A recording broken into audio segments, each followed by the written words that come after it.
Ahora pasaremos a dar comienzo a la conferencia internacional que abordará la articulación público-privada resolviendo problemas de financiamiento desde el territorio. La misma será llevada a cabo por el profesor adjunto de Medicina Familiar y Comunitaria, Universidad de la República, director de la Dirección del Primer Nivel de Atención Administración de los Servicios de Salud del Estado ACE Uruguay, el doctor Daniel Strozzi Escala. Bienvenido, doctor.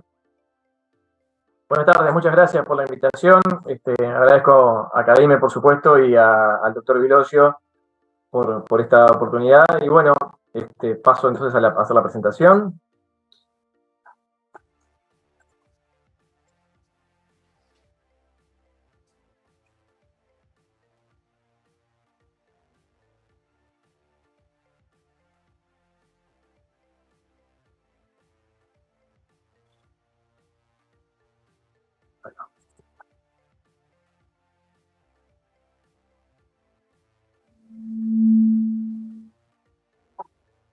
Bien, ¿se ve ahí la presentación? Sí. Perfecto. Bueno, muy bien. Básicamente vamos a conversar ahora esta va a ser la agenda de la presentación. Vamos a hacer algunos lineamientos de lo que es el Sistema Nacional Integrado de Salud, la reforma sanitaria en Uruguay, que lleva más de 15 años. Vamos a plantearles simplemente cuáles han sido las cuestiones más importantes. Después vamos a describir los prestadores en el sistema para que sepamos dónde estamos, en qué contexto estamos trabajando, los prestadores privados y los públicos, para justamente ver después las redes en salud y en especial las redes integradas de servicios de salud, que son justamente donde van a interactuar estos actores. Y en el cuarto punto, en la complementación, justamente vamos a mencionar los temas que hacen que estemos intentando financiar algunos servicios con mayor o menor éxito. Es la idea de presentárselos hoy.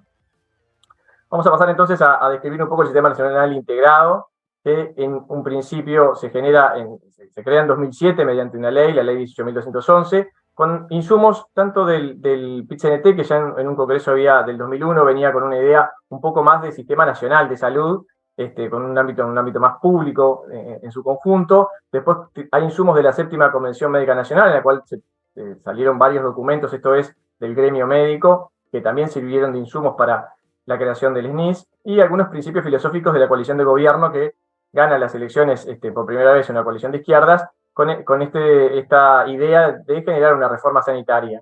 Y la reforma sanitaria se basó en tres ejes en particular, que es el cambio en el modelo de gestión, el cambio en el modelo de financiamiento y un cambio en el modelo de atención. Esos serían como los tres ejes principales. El cambio en el modelo de gestión: aparece una separación del MSP, del Ministerio de Salud Pública, de lo que era la asistencia de salud pública. La asistencia de salud pública se daba por intermedio de ACE ya, pero no estaba descentralizado completamente ACE, y lo que había era una superposición de actividades del Ministerio. Bueno, acá toma un rol protagónico el Ministerio como órgano rector, con ya más claramente definidas sus funciones de políticas, estrategias, metas, la regulación, que es un punto muy importante, la habilitación y acreditación, certificación, fiscalización de profesionales, servicios y tecnologías e insumos. Esto es un punto muy importante, que nos escuchen también los amigos de Medictor, porque todo lo que tiene que ver con la habilitación y esto tiene que ver el Ministerio de Salud Pública, ¿verdad? Pero no solo eso, tomógrafos, resonadores, todo lo que tiene que ver con tecnología en salud, el órgano rector es el Ministerio, bueno, tomó como mucha preponderancia ahí. Y, por supuesto, las funciones esenciales de salud pública, como vigilancia epidemiológica, promoción, desarrollo de recursos humanos, evaluación de calidad de servicios. Y se crea en la misma ley la Junta Nacional de Salud, que tiene como objetivos la vigilancia de la cobertura, el cumplimiento de los planes integrales de salud, ahora vamos a ver un poquito más, la calidad de los servicios que brinda el sistema, se encarga de administrar el Fondo Nacional de Salud y la organización de lo que tiene que ver con los niveles de complejidad y la complementariedad entre diferentes instituciones, con la idea de formar también un poco la red que vamos a mencionar más adelante. En el financiamiento lo que aparece es el Fondo Nacional de Salud, ¿no? Un Seguro Nacional de Salud, en el cual los usuarios tienen un aporte, los trabajadores, pero además el Estado, las empresas hacen todos el aporte a ese Fondo Nacional, que paga a las instituciones públicas y privadas un pago por edad, por sexo, en el sistema de cápitas, y por el cumplimiento de metas prestacionales. Y los usuarios entonces tienen una libre elección entre esos prestadores que tienen que cumplir determinados requisitos para que justamente sean prestadores integrales. Este es simplemente un cuadro para mostrar cómo es el aporte de los trabajadores. Los trabajadores con ingresos inferiores a 2 BPC aportan un 3% de su salario, los trabajadores con ingresos superiores a 2,5 BPC un 4,5% de los aportes, y los que tienen hijos a cargo aportan un 6% de su salario. 2 BPC, 2,5, estábamos hablando de unos 10.000 pesos uruguayos, o sea que en realidad la mayoría de los trabajadores quedan por encima de esto, ¿no? Serían el punto 2 y 3. Y esta gráfica, este gráfico yo la traía para presentarles simplemente lo que sería el pago en las cápitas, en la cual están pagándole a los menores de un año las mayores cuotas, y después eso se baja el pago per cápita según las edades entre los 15 y los 50 años, y después vuelve a subir el pago a los mayores de 65. Si bien está desactualizada porque eran valores corrientes 2008, básicamente la diferencia entre las cápitas se sigue manteniendo, ¿verdad?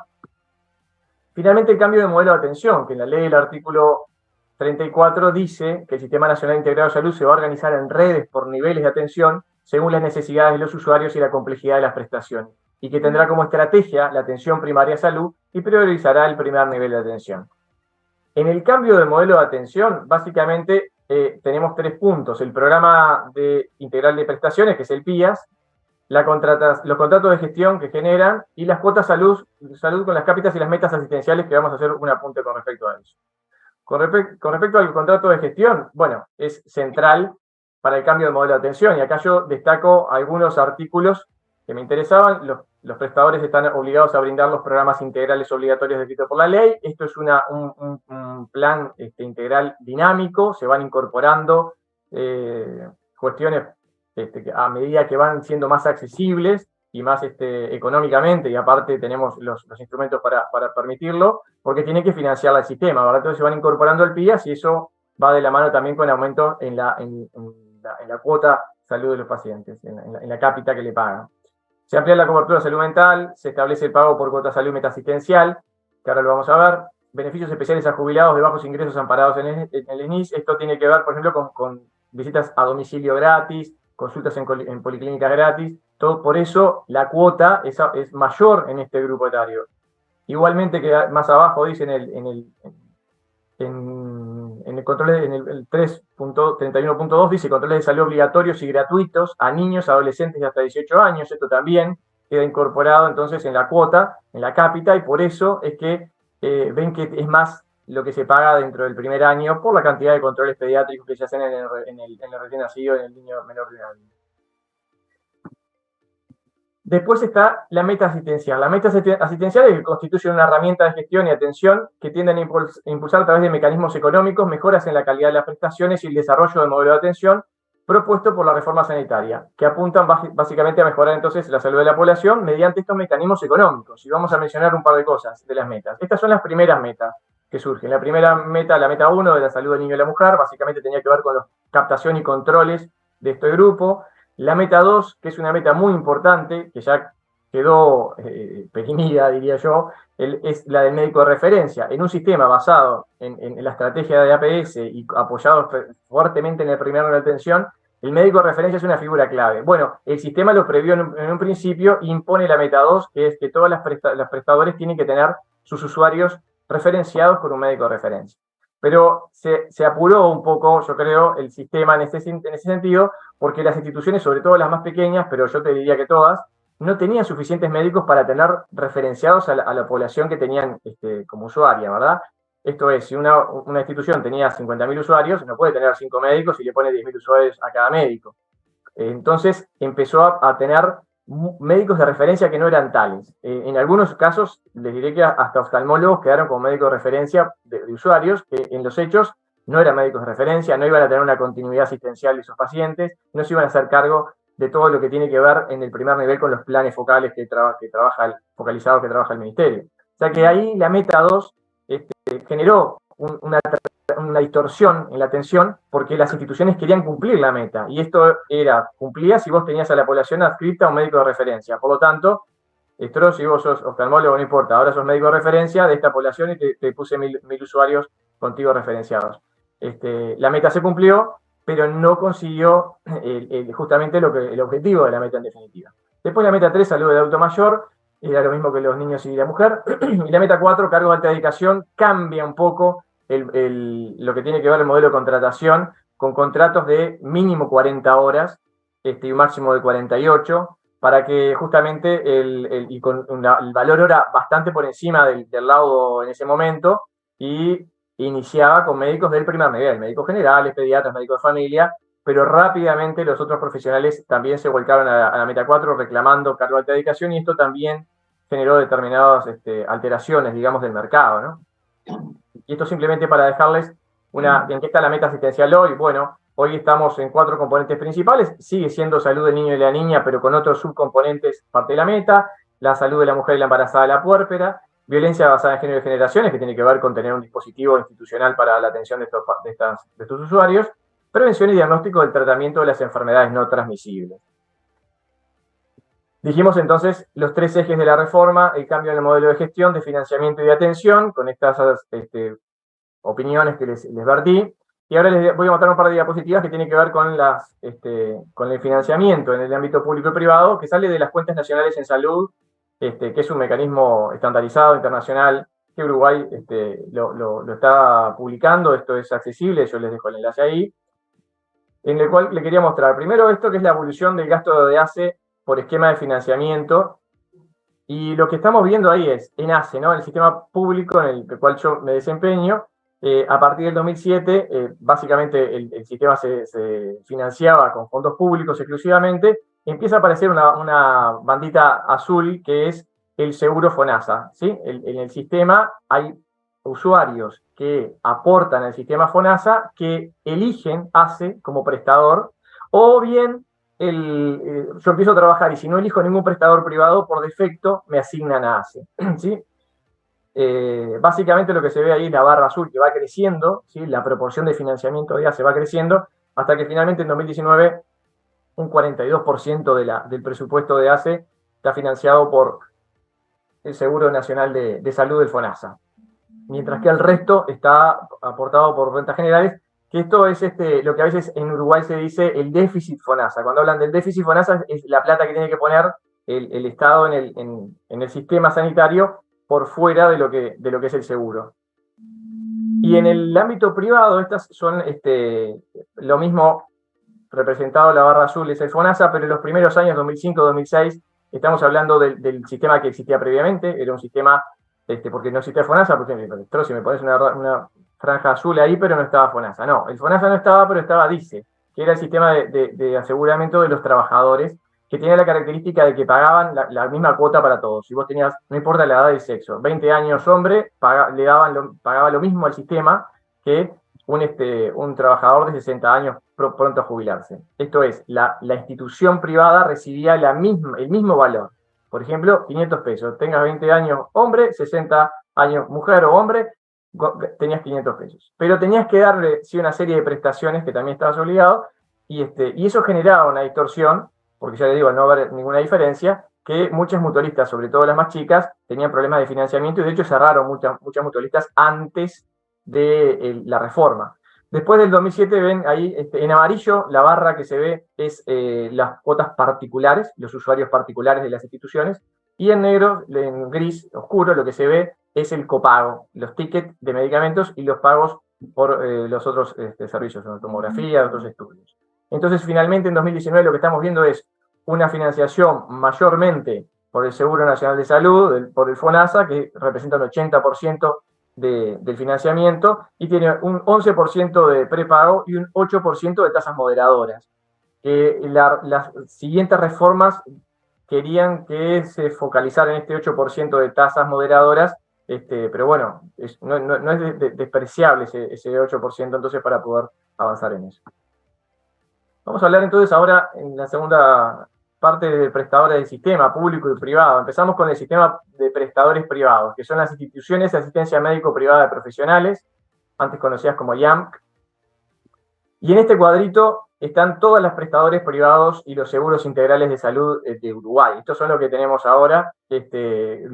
Nosotros somos chicos y podemos integrarlos todos en un solo cuadro. Seguramente a ustedes esto les quedaría chico, pero nosotros acá tenemos a todos los prestadores. Y acá quiero hacer una distinción entre los prestadores del interior y los prestadores de Montevideo. Los prestadores del interior forman una red, una federación de prestadores, que ahora la vamos a describir justamente porque integran una red, a diferencia de los prestadores de Montevideo que hacen simplemente una competencia dentro de los usuarios de Montevideo, dentro de Montevideo, y vamos a hacer alguna mención específica porque las diferencias son muy grandes. A los de Montevideo no les interesa complementar, no les interesa cubrir determinados servicios, les interesa, como el pez grande que se come el chico, ¿no? Que lograr captar a todos los usuarios para sí mismo y poder seguir creciendo. Todas son instituciones sin fines de lucro, las que están en verde, prestadores privados de salud. Lo que está en amarillo ahí abajo de la diapo son los seguros integrales, Blue Cross, Blue Shield, el británico, Medicare. Por supuesto que estos no son sin fines de lucro, pero son seguros integrales que en un principio no estaban incorporados al SNIS y luego les permitieron participar del mismo. La red entonces que les voy a presentar es la de los prestadores del interior. Son 22 instituciones que atienden a más de 850.000 afiliados y unos 3.500 médicos dependientes, 14.000 funcionarios, una red de 35 sanatorios en todo el país, tienen una infraestructura de 500 millones de dólares instalados, tienen, CTI neonatológicos, institutos de medicina altamente especializada y CTI de adultos también. Entonces, esto pone un pantallazo porque con quién nosotros negociamos después desde ACE, ¿no? En todo el país. La red de estas de FEPREMI tiene otras características también, ¿no? Están nucleadas estas 22 asistenciales, tienen un sanatorio, el Sanatorio Americano, que es un centro de referencia en la capital para hacer más eficiente toda la atención de alto costo. El tercer nivel de atención, en algunos lugares tienen en el interior, pero en otros lugares lo tienen centralizado en el Sanatorio Americano. COSEMI es la cooperativa central de compras, o sea que todas las instituciones, las 22, compran de forma centralizada, hacen mucho más fuerza a la hora de sentarse a pedir mejores precios. Tienen un seguro de FOPREMI que es un reaseguro de prestaciones. Si alguien tiene un gasto catastrófico dentro de las instituciones chicas, por ejemplo, el seguro de FOPREMI le cubre, entre otras cosas. Y bueno, tienen un seguro médico también de enfermedad. Si se enferman, cobran el 100% del salario, los médicos que trabajan en este régimen. O sea que realmente una red bastante integrada con el resto de los datos que les mencionaba. Y tiene el porcentaje sobre el PBI de la red de FEPREMI del 1,5% del PBI nacional. Ahí simplemente para mostrarle en el mapa los puntos en el Uruguay donde tiene FEPREMI instalaciones de primer y de segundo nivel y de tercer nivel. Y pasamos a mencionarles un poco el prestador público ACE y cómo estamos organizándonos. Bueno, ACE trabaja más de 25.000, esto está un poco desactualizado inclusive, trabaja más de 25.700 personas, diariamente se atiende más de 20.000 consultas médicas, más de 150 intervenciones quirúrgicas al día, más de 450 altas hospitalarias, bastante más altas de cama de CTI porque aumentó mucho el porcentaje de CTI público, por lo tanto ahora muchos de los antes se internaban en CTI privados, ahora están en el propio CTI de ACE. Además, cuenta con los estudiantes de diferentes carreras y especialidades. Esta simplemente para mostrarles la distribución geográfica de ACE, bastante amplia por supuesto, y en esta diapo lo que le quiero mostrar es del total de los usuarios de ACE, quiénes están en el interior del país y quiénes están en Montevideo. En el interior del país hay 1.086.000 usuarios, mientras que en Montevideo hay 430.000, ¿sí? O sea que más del doble de usuarios de ACE están en el interior, y por eso les describía la red justamente de la federación privada que está en el interior, porque ACE, cuando va a sentarse a negociar para ver dónde brinda determinados servicios, es en el interior seguramente que tenga estas cuestiones. Y además, lo otro que se puede ver en este cuadro son cuáles son FONASA y cuál es no FONASA. El FONASA, por ejemplo, tomo la primera parte del total del interior. Estos de este millón, 385.000 son usuarios que aportan al FONASA y por lo tanto podrían pasarse al sistema privado. Sin embargo, prefieren quedarse en el sistema público por las características y la calidad de atención. Esto simplemente para demostrar que el gasto promedio en un usuario de las instituciones privadas es muy similar hoy por hoy al de las públicas. O sea, ACE hoy por hoy gasta en un usuario prácticamente más del 75% de lo que gasta una institución privada. Esto realmente fue un cambio muy importante, porque hace básicamente era exclusivamente para las personas casi que indigentes, le diría. Esta es una representación gráfica de lo que tiene que ver con el presupuesto total de ACE del 2021, 44.000 millones de total de presupuesto, y ahí pueden ver en redes de atención primaria, que esto incluye todo el interior, y por otra parte está la RAP metropolitana. La RAP metropolitana es la red de primer nivel de Montevideo y el cinturón de Canelones, y el resto del presupuesto que se lleva a redes primarias, que dijimos que lleva más de la mitad, o mejor dicho, más del doble, está en el interior. Sin embargo, la red de atención primaria en el interior no tiene la misma proporción de presupuesto. Esta es una de las informaciones que están públicas también, que se pueden brindar a los prestadores. Por el SNIS uno tiene que hacer, el Ministerio obliga a las instituciones a hacer encuestas sobre determinados aspectos. Acá lo que vemos es, en la primera columna, la encuesta de satisfacción, que dice que es de 8 puntos, y habla sobre la disponibilidad de agenda, un 66% de los usuarios están conformes, los trámites, 62%, la disponibilidad de medicamentos, 68,8%, después los precios FONASA, que en el caso de ACE son todos gratuitos, y después los indicadores asistenciales, que tienen que ver con las metas asistenciales y otros indicadores que no están tampoco necesariamente dentro de metas, como es el porcentaje de captación de recién nacido, un 78%, el porcentaje de niños de un año con control de desarrollo del cuarto mes de vida, de un 82%, y destaco este tema porque metas asistenciales es un premio para ACE si la consigue, no es un castigo económico para la parte privada, pero hay que tener en cuenta de que nosotros tenemos la población más vulnerable a cargo, y por lo tanto, cuando hablamos de porcentaje de captación de recién nacido que no llega al 100%, son recién nacidos que pueden ser recién nacidos de riesgo, ya les digo, de poblaciones vulnerables a las cuales no estamos accediendo. Es muy importante para nosotros llegar a esa población, más allá de la exigencia de la meta. Y en este momento tiene 1.500.000 usuarios, y de esos 521.000, el total de ACE, 521.000 son FONASA, que podrían estar en el sistema privado, pero eligen el sistema público. Y acá, para compararles, dos instituciones privadas de Montevideo, estas no son de la red de Federación Médica del Interior, que, como les decía, hoy compiten. Entonces ahí lo que ven es la encuesta de satisfacción en la Asociación Española de 7,6, por ejemplo, con una disponibilidad de agenda bastante, la satisfacción del usuario es bastante menor que la de ACE. La de la Médica Uruguaya también es bastante menor que la de ACE, la disponibilidad de agenda. La disponibilidad de medicamentos, bueno, 64% en el caso de la Asociación Española. Imagínense que estamos mejor que la Asociación Española en estas encuestas.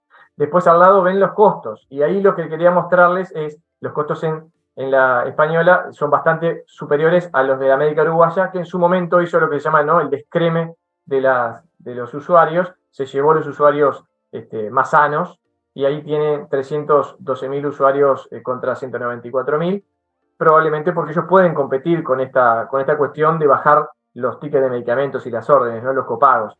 Como son instituciones sin fines de lucro, aunque tuviera lucro lo podrían hacer igual, de decir, bueno, yo con este superávit que tengo voy a volcarme a bajar la cuota del ticket de medicamentos. Y si me lo topean, el ministerio dice, bueno, el costo máximo que puedes hacer es de 100 pesos. Bueno, pero yo le voy a cobrar 50 pesos. Entonces, el usuario mío se va a ver beneficiado, y por lo tanto más gente va a querer asociarse conmigo. Eso fue lo que hizo básicamente la Médica Uruguaya, y consiguió descremar un poco la cuestión. Esto es en Montevideo, competencia pura y dura. Redes en salud, un pantallazo de redes en salud. Estos es los sistemas basados en APS, los que todos en la región estamos apuntando. Los valores y principios elementales, en la rueda podemos encontrar justamente primer contacto, atención integral, orientación familiar y comunitaria, atención apropiada. Por otra parte está la justicia social, sostenibilidad, participación, intersectorialidad. Bueno, básicamente todo apunta, ¿no?, a un derecho a un nivel de salud lo más alto posible, con solidaridad y equidad.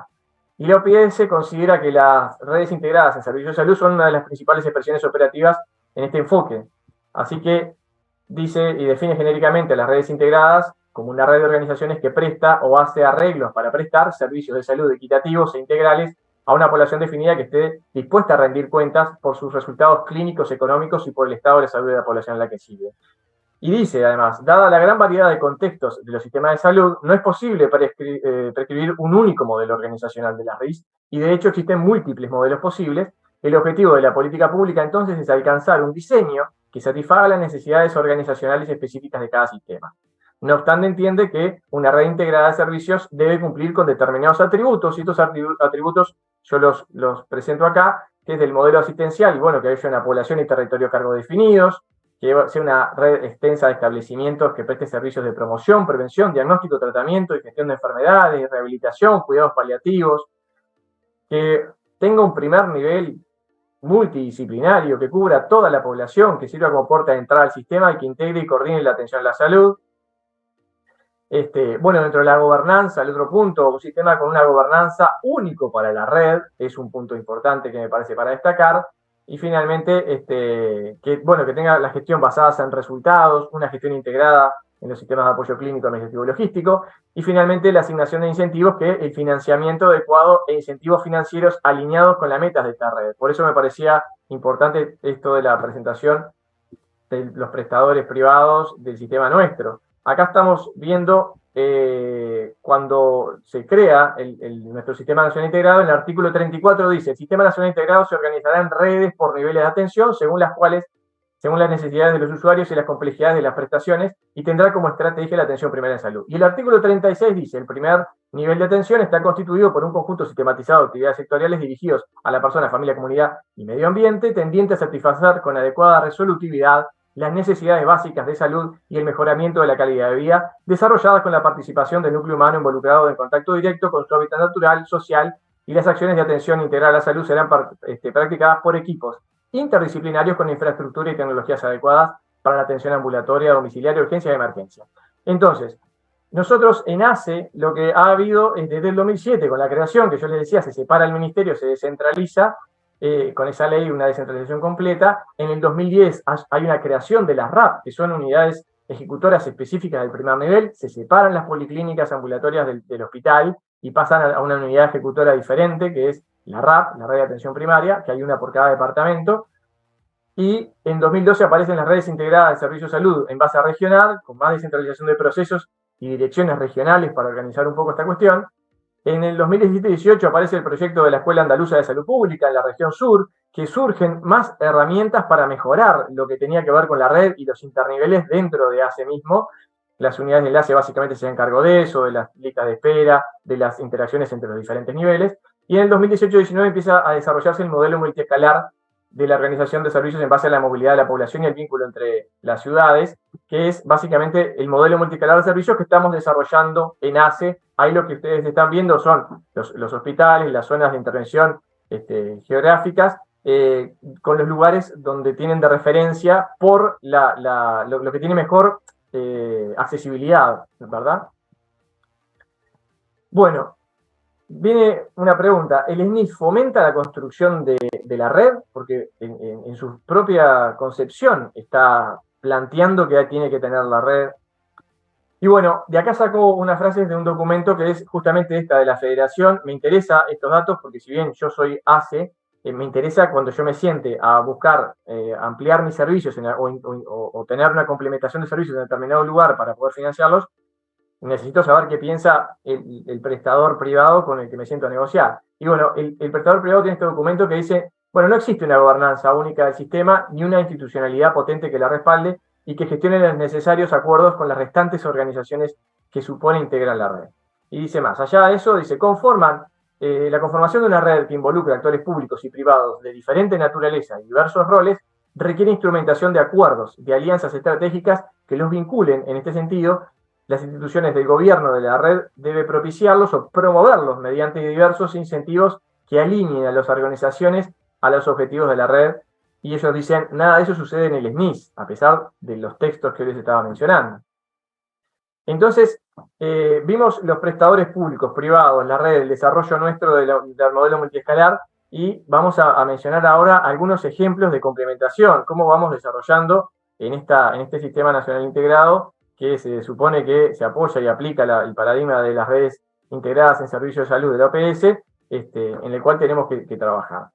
Y bueno, el propio Federación Médica del Interior dice: no, existen al menos dos elementos que marcan las relaciones contractuales entre instituciones de la red, uno vinculado a proyectos conjuntos que involucran a dos o más empresas, y otro que hace a las relaciones bilaterales entre empresas en casos puntuales, no enmarcados en proyectos en particular. Y dice, el sistema vigente es un esquema de pago por tipo de prestación o servicio, sabidos son los incentivos que comportan estos modelos de reembolso y para quién debe financiar los servicios y para quién los brinda. Esto es básicamente, yo estoy de acuerdo, en los dos párrafos, por supuesto, y este es un ejemplo de los convenios que hoy tiene ACE con la red FEPREMI. Básicamente, la mayoría son en el primer nivel, son con la red FEPREMI, por supuesto. Y estos convenios, todos lo que involucran básicamente, ahora les voy a mencionar el primero, que es el convenio primer nivel de atención Ciudad del Sauce, es la atención de urgencia y emergencia. Después tiene un poco más de texto siempre, pero lo que interesa, ¿sí?, es que haya un lugar único de atención de los usuarios de toda la localidad por la ineficiencia que genera que haya 5 puertas o puntos de atención de urgencia en una población pequeña, como es, por ejemplo, el Sauce. Entonces, el convenio dice, este convenio para primera nivel de atención del Sauce, que es una localidad muy chiquita a las afueras de Montevideo, en Canelones, en el departamento de Canelones, dice un convenio para puerta única de Ciudad del Sauce. Y ahí nombra, imagínense en cada institución de esas teniendo una atención especial para ese pueblito, ¿no? ACE por un lado nosotros, pero CRAMI, MUCAM, SAM y el CASMO. Todas instituciones privadas que tenían su propia tipo de atención. Entonces, de repente un usuario de una de estas instituciones no tenía atención las 24 horas de urgencia y emergencia, ¿sí? Solamente de policlínica. Y vivía en el mismo pueblo que otro que tenía la atención de otro privado y sí tenía la atención las 24 horas o 12 horas o diferentes prestaciones. Entonces, los convenios que hay mayormente son estos, de puerta de emergencia. Aunque pone, ¿no?, implementar una acción coordinada para la atención de casos de urgencia y emergencia, lo que decimos, desarrollar programas de promoción y prevención en el primer orden de atención, complementación de especialidades básicas. En este caso, lo que termina cuajando es un servicio que va a funcionar en la puerta de urgencia de la Policlínica de CRAMI a las 24 horas del día. Y dice, tendrán derecho a ser atendidos en caso de urgencia o emergencia en ese servicio en los horarios y con los sistemas de autorización que cada una de las instituciones resuelva. Esto es, yo soy usuario de CASMO, llevo a la CRAMI de Sauce y entonces tienen que ver qué autorizan, qué no autorizan, y los mecanismos esos los genera el propio CASMO. Esos son los convenios que existen hoy, ¿verdad? Yo les mencionaba, en esa lista son todos muy similares. Y ahora me voy a detener un poquito en el convenio que se armó en determinado momento entre los dos prestadores de Paysandú, que era, bueno, ACE Paysandú, por supuesto, y la mutualista del sistema FEPREMI de Paysandú, que era para la atención del medio rural. Y ahí tenemos una ciudad que es la ciudad de Guichón, que, a ver si se ve con el puntero acá, la ciudad de Guichón es una ciudad de 5.000 habitantes en la cual ACE tiene un hospitalito, un centro de salud con algunas camas de internación, tenía aparte atención de parto, pero le faltaba especialistas. Entonces, en un principio lo que se termina generando es un convenio con la institución privada mediante el cual en Guichón también existe en el prestador privado un centro de salud, una policlínica ampliada, digamos, en la cual los casos de urgencia y emergencia se trasladaban rápidamente para Paysandú, no tenía un sistema para poder brindar atención ahí. Pero hace tampoco, si bien tenemos la infraestructura, no tenemos especialistas, no tenemos médicos internistas, no teníamos emergencistas, por lo menos ahora tampoco seguimos sin todos los días de emergencistas. Entonces se generó un convenio mediante el cual los traslados desde Guichón a Paysandú se hacían por el prestador público y la atención de urgencia también, y de las 24 horas, ¿verdad?, cuando se quedaba sin atención de urgencia el prestador privado, y los especialistas que no contaba ACE, los usuarios de ACE tenían un cupo para atenderse con los especialistas que iban por parte de la institución privada. El convenio en realidad estaba bien armado, y debería haber funcionado bien. Eso es una de las cuestiones que a nosotros nos soluciona, porque nos permite financiar esto. Nosotros, en el interior, lo que pasa habitualmente en estos convenios es que, por ejemplo, los traslados tienen un valor, ¿verdad? Se cobran un valor, pero entonces las consultas a especialistas yo te las cobro otro valor y a fin de mes pasamos raya y se trata de que sea equivalente, ¿verdad? Que quede empatado eso ahí. Entonces, yo no pago, ni me pagás, pero yo tengo más servicios. Eso tendría que haber funcionado. Tengo más ejemplos también para Paysandú, pero eso tendría que haber funcionado muy bien, pero me falta un actor acá, que no lo habíamos mencionado, que es los gremios de funcionarios. El gremio de funcionarios de la salud pública no estaban muy dispuestos. ¿Se acuerdan que decíamos que en la concepción mismo del SNIS algunos elementos se nutría del Congreso del PIT-CNT del 2001, que hablaba más de que ellos fomentan el desarrollo de lo público y del Estado? Que en este caso las instituciones privadas, que son sin fines de lucro y que tienen en general mayor dinamismo para hacer contrataciones por régimen privado, si bien tiene su forma de contratación por medio privado para poder agilizar algunos procesos, siempre es mucho más sencillo si uno logra una complementación de este tipo como tenemos acá.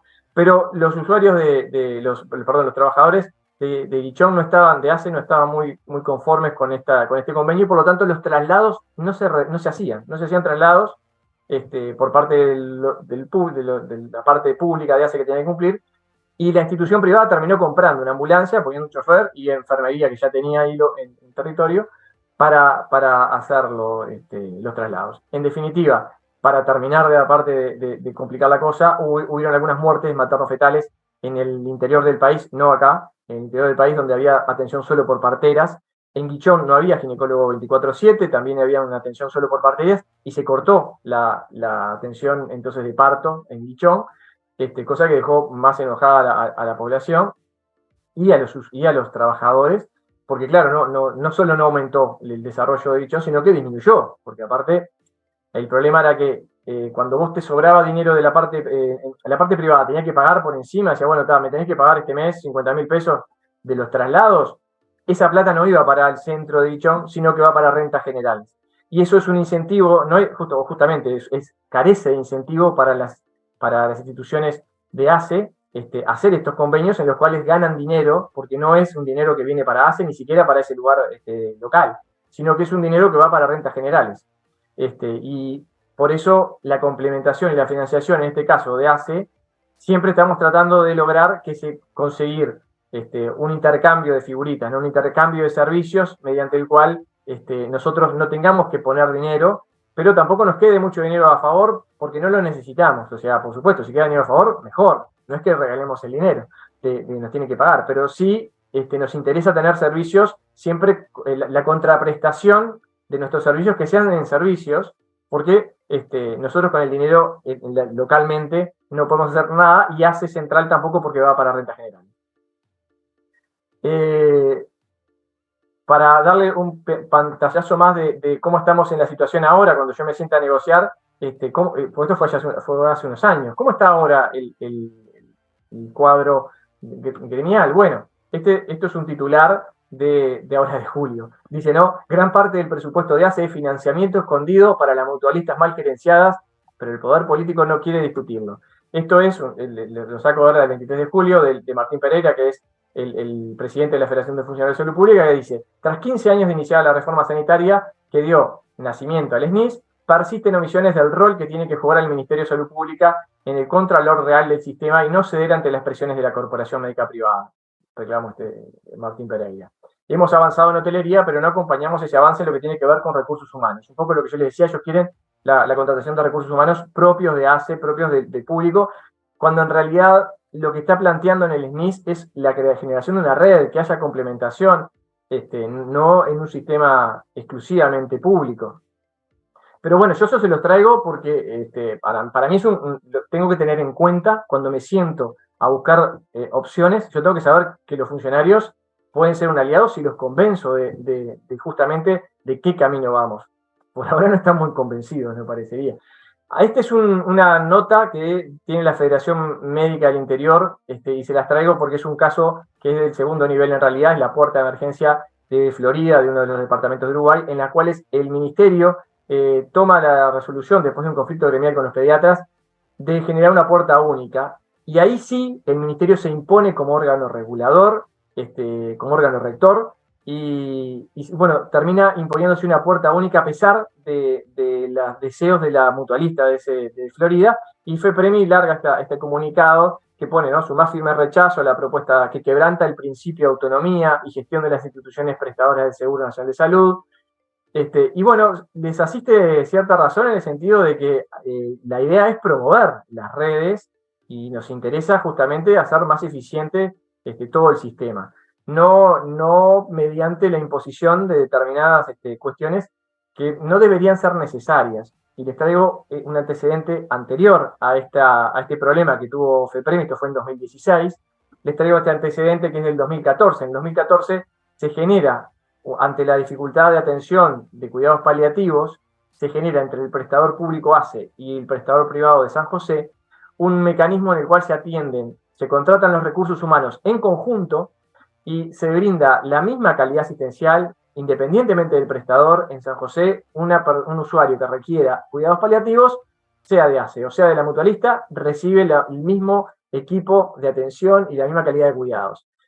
Esto funcionó muy bien, a pesar de que por supuesto tuvo muchas dificultades, del 2014 hasta la fecha, pero hoy son referencia para poder implementar mecanismos similares en cada departamento del país, donde tengamos los cuidados paliativos, hacerlo más eficiente. En el caso de cuidados paliativos pediátricos, ni que hablar, por la cantidad, por el número, no tiene sentido tener varios prestadores brindándolos, sino unificarlos en una sola cobertura, pero en adultos también. Esto tiene que ver también con la calidad asistencial y la equidad en la atención. Finalmente, decirles una cuestión de que, bueno, el Sistema Nacional Integrado de Salud, justamente en el artículo 39 dice: la Junta Nacional de Salud fomentará el establecimiento de redes de atención en salud. Las entidades integrantes del sistema podrán coordinar acciones dentro de un marco territorial definido para brindar una adecuada asistencia y racionalizar los recursos. Esto quiere decir que, si bien hoy les leía ese párrafo de FEPREMI que decía, bueno, no existe la gobernanza única para la red, bueno, la cuestión está dada, la institucionalidad está dada. Acá tenemos la Junta Nacional de Salud que puede perfectamente favorecer determinados convenios de complementación, que haya proyectos en conjunto. Acá estamos hablando también, recuerden, en el ámbito privado hay instituciones sin fines de lucro, que son la mayoría, en este caso esta red también es toda sin fines de lucro, y hay prestadores integrales privados que sí tienen fines de lucro, pero con los cuales quizás también haya que negociar algunos otros aspectos. Si estás lo suficientemente preocupado por los resultados, probablemente harás algo para solucionarlo, y en eso estamos, y eso yo lo que le traía hoy era un poco algunas de las experiencias que tuvimos, las dificultades que estamos teniendo, pero que trataremos de sortear para poder avanzar en este sistema nacional integrado que tenemos acá en Uruguay, que aparte, de hecho, me parece muy positivo, dicho sea de paso. Muchas gracias.